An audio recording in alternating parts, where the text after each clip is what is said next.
हम ये बोलेंगे कि हमारी बेइज्जती होती रही, हम बाहर चिट्ठी लेके बैठे रहते थे, अंदर जाने की परमिशन नहीं मिलती थी। बोलते थे अगले महीने मिलेंगे, अगले महीने मिलेंगे, 15 दिन बाद मिलेंगे, मिलने का समय नहीं मिलता था। तो इतनी जो हमारी जलीलत हुई है, जो कि ये बिल्कुल गलत है। स्पीकर एक कॉन्स्टिट्यूशनल पोस्ट है और स्पीकर जो है आप किसी के दबाव में आकर के अगर ऐसी नोटिस इश्यू करता है तो वो एक किस्म से लोकतंत्र की हत्या है। और बार बार आग्रह करने के बाद भी जो है, बार बार ईमेल करने के बाद, बार बार उनको रिपीटेड रिमाइंडर देने के बाद भी स्पीकर साहब ने कोई इस पर कार्रवाई नहीं की और उसके अवेज में एक हमें नोटिस निकाल दिया कि आप एक्सप्लेनेशन दो कि आपने इस्तीफा क्यों दिया। भाई हम इंडिपेंडेंट है, हम किसी पार्टी से बंधे हुए थोड़ी है। हमने जब इलेक्शन लड़ा था तो आपने अपना पार्टी का कैंडिडेट दिया था, हम उनको हरा करके आए हुए यहाँ पर। अगर इंडिपेंडेंट पार्टी के होते तो आप उससे एक्सप्लेनेशन मांग सकते हैं। आप एक इंडिपेंडेंट से आप कैसे एक्सप्लेनेशन मांग सकते हैं, आप बताएं मुझे। अगर कोई इंडिपेंडेंट एमएलए जीत करके आया है, उससे एक्सप्लेनेशन मांगने का कोई आवश्यकता नहीं है।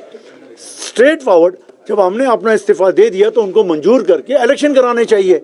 अब ये इलेक्शन से क्यों डर रहे हैं, क्या कारण है कि इस्तीफा मंजूर नहीं कर रहे हैं, ये इसी के विरोध में आज हम यहाँ बैठे हैं कि ये लोकतंत्र की हत्या ना करें, तुरंत हमारा इस्तीफा जो है मंजूर करें और पब्लिक मैंडेट लिया जाए, इलेक्शन किया जाए तीनों कॉन्स्टिट्यूंसी में।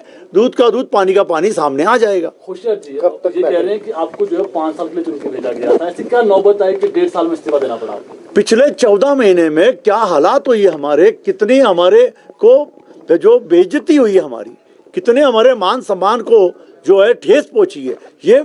ये ठेस मुझे नहीं पहुंची है, मेरे लोगों को पहुंची है, मेरी जनता को पहुंची है।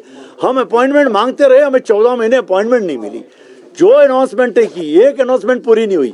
ऐसे तो कई वारदातें जो हम आपको बता सकते हैं। मेडिकल फाइलें क्लियर नहीं हुई। कोई 1 लाख रुपया मांगने जाते तो बोलते हैं हमारे पास पैसा नहीं है, हमारी स्थिति ठीक नहीं है। अपने एमएलए को वो देते रहे जो पार्टी के, जबकि हम 3 इंडिपेंडेंट, हमें हमारा कोई कार्य नहीं हुआ। हमारे ऊपर लोगों को बिठा दिया गया जिनके बोलने पे कार्य होते हैं, जो अनकॉन्स्टिट्यूशनल था।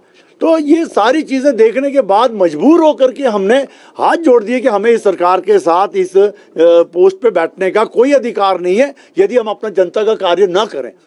3.5 साल बचे हैं। जब हम अपनी जनता के पास जाएंगे, जनता पूछेगी कि आपने क्या कार्य किए, हम क्या जवाब देंगे जनता को?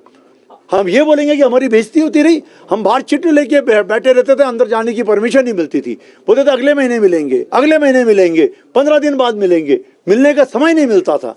तो इतनी जो हमारी जलीलत हुई है इन 14 महीनों में, तो हमने नैतिक अपना मन बनाया कि हम इस सरकार के साथ बिल्कुल नहीं, और इस कुर्सी पे भी नहीं बैठने का हमें अधिकार नहीं है। इस कुर्सी पे बैठने का जो जनता की दी हुई कुर्सी है, जनता के आशीर्वाद से हम कुर्सी पे बैठे हैं।